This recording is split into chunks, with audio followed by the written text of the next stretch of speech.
大家好，欢迎来到陶说。说起罗马，是现代西方自认的老祖宗。其实不说不知道，罗马跟我们华夏作为古典帝国，就算到了今天，其实还是有不少相似之处。跟西方朋友交流的时候，要他们理解中国，不妨把他们老祖宗的棺材搬出来。罗马偌大的棺材板足够塞住西方最大的嘴。以下是英文版，发布在外网，中文版不久便会推出，请点赞关注，不要错过。我们这就开始吧。Hello world, I'm FT. In today's episode of Bitter Truth, let's talk about Rome, the Republic, or the Empire, a fascination both in the West and the East.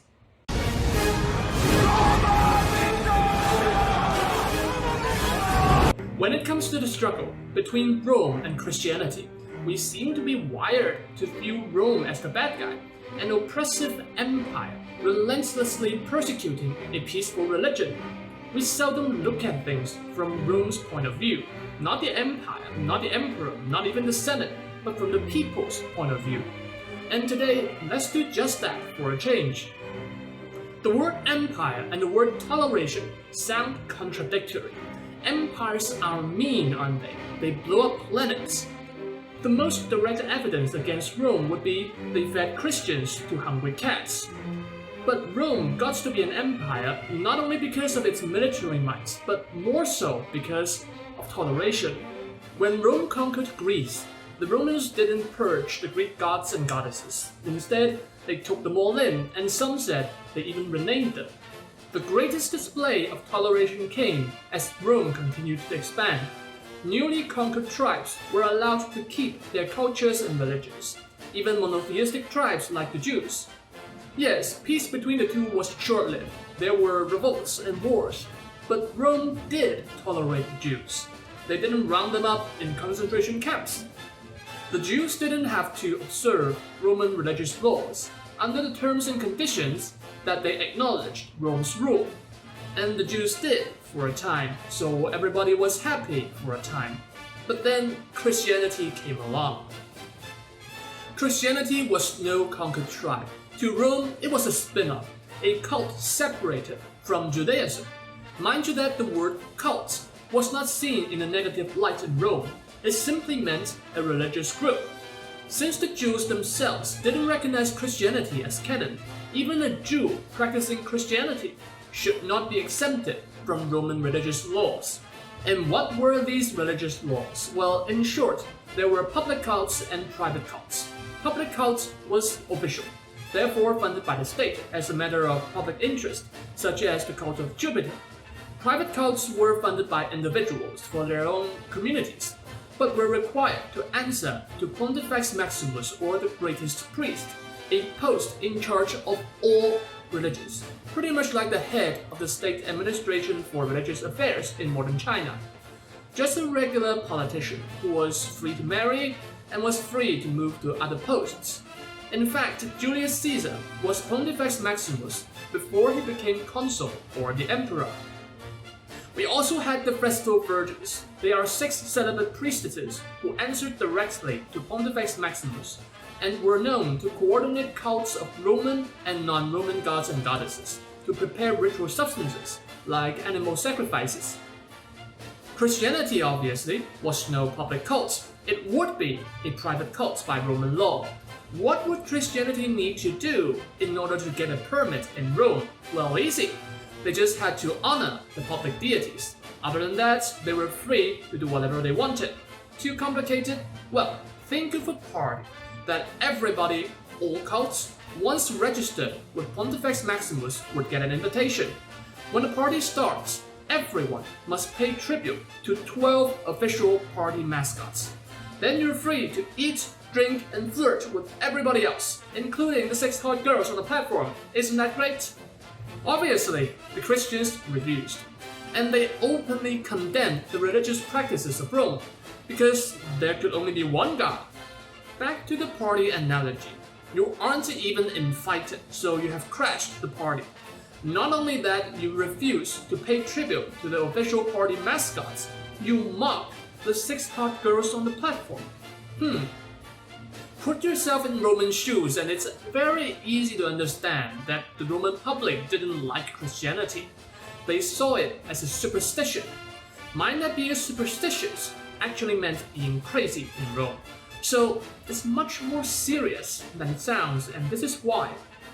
First, back in Roman times, Christians had a tendency to renounce their families. By Roman logic, one doesn't simply renounce their families just because one worshipped Aquilo, god of the north wind, and one's family worshipped Auster, god of the south wind.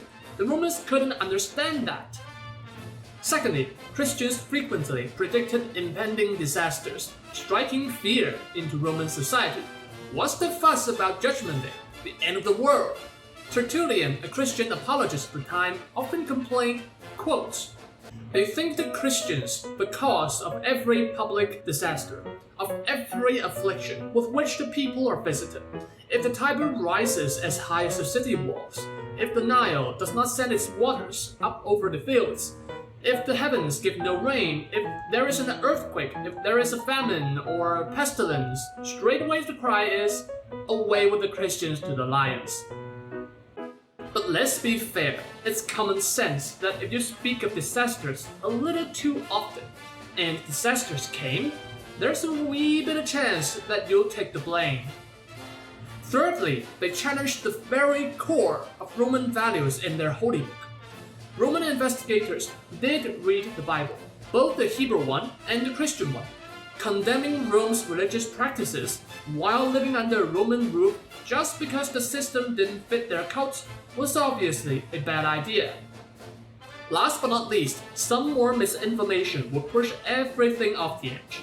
Like Christians practiced incest because they promoted love between brothers and sisters, or they practiced cannibalism because they ate the flesh and blood of Christ. If I were a Roman, I would be thinking, Jupiter's that's a bunch of real messed up people. All in all, Christianity was considered disruptive and even corrosive in Roman society. Persecution, backed by public opinion, was inevitable.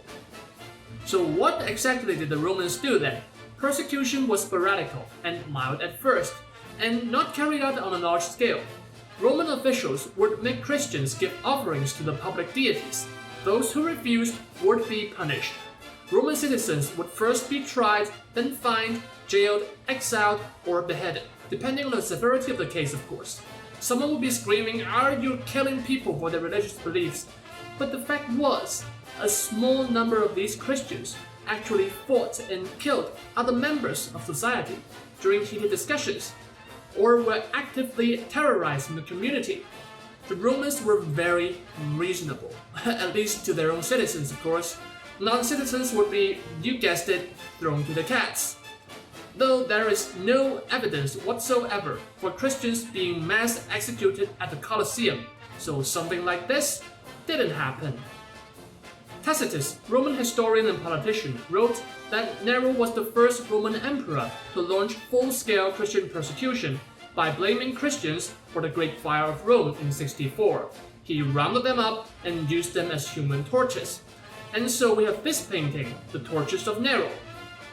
Some modern scholars have cast doubt on this view because there is no other record of this happening than Tacitus' own words until 400 years later.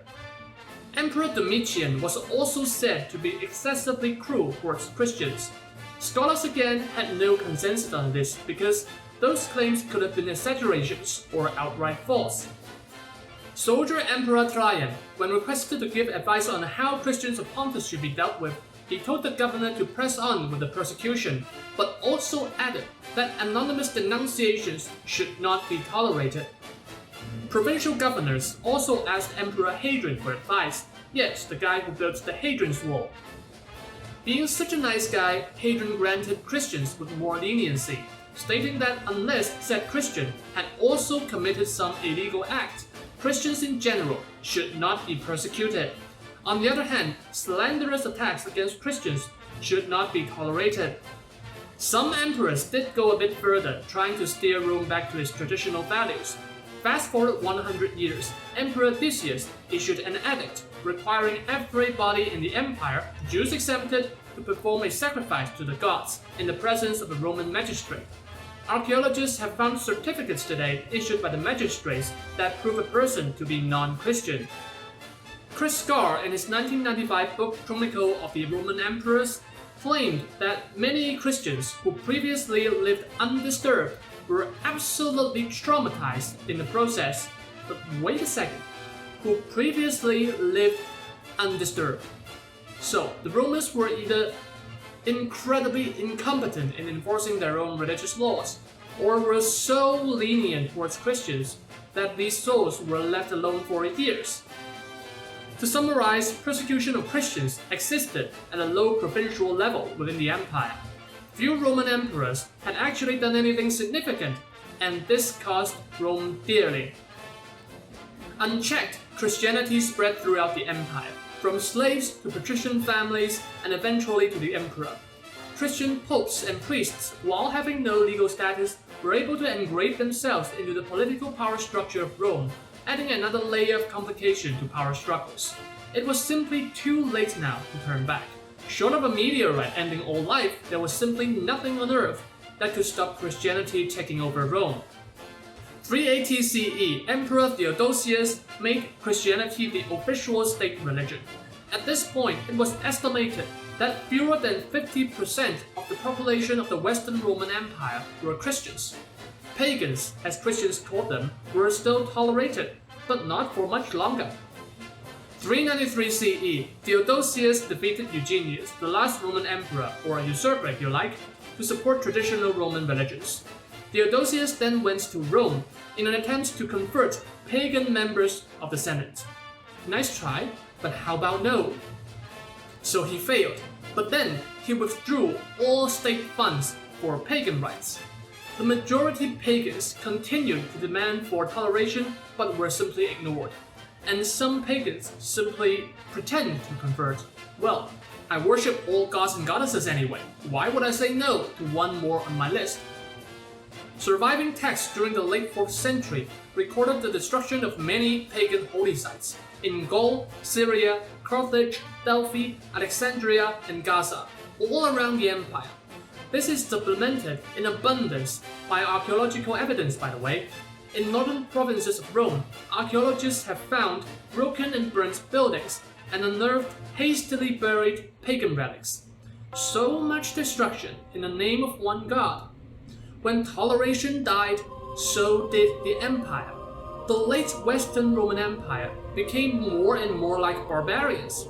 Not long, in 476 CE, the empire fell apart. Now, I'm not suggesting Rome should persecute Christians harder. Don't get me wrong, alright? I'm saying Rome did a poor job when it comes to regulating this foreign religion. Can you imagine a world where Rome endured, like China did, its ancient religious system reformed and survived to modern days? Christianity might still be a thing though, but properly legalized and regulated by Pontifex Maximus. In this parallel universe, monotheistic religions would not preach, and their followers would worship their respective gods quietly and peacefully. Wouldn't that be a better world? Tell me what you think in the comments. Please like and subscribe. Stay tuned. This is FT from Bitter Truth.